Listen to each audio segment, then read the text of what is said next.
హేబేలు రక్తం అయితే ఏమని మాట్లాడింది? ప్రతీకారము కొరకు మాట్లాడింది. అయితే ఇప్పుడు యేసయ్య రక్తం ఎక్కడ ఉన్నది? మహాపరిశుద్ధ స్థలమైన పరలోకములో దేవుని సింహాసనము ఎదుట యేసయ్య రక్తము మన కొరకు అక్కడ ఉంచబడింది అన్నమాట.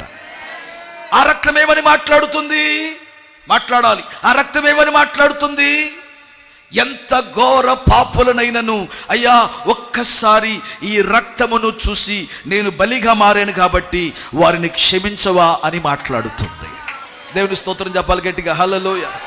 నరహంతకులైనను, వ్యభిచారులైనను, చోరులైనను, లేకపోతే దేవునికి విరోధముగా ఉండువారైనను, దేవుని బాధ పెట్టిన వారు, దేవుని హింసించిన వారు, దేవునికి విరోధంగా తిరుగుబాటు చేసిన వాడు, లేకపోతే మాంత్రికుడు, లేకపోతే ఎవరైనా సరే ప్రతి ఒక్కరి కొరకు వింటున్నారా?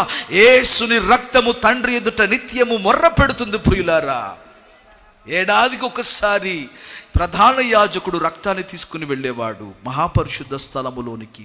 సర్వమానవాళి కొరకు యేసు మహాప్రధాన యాజకుడై ఉండి ఒక్కసారి తన రక్తమును తీసుకుని అక్కడ ఉంచాడు. ఇక మరలా బలి ఇవ్వాల్సిన పని లేదు. ఆ రక్తము నీ కొరకు నా కొరకు మాట్లాడుతుంది యేసు నామమున. చెప్పాలి గట్టిగా, హల్లెలూయా.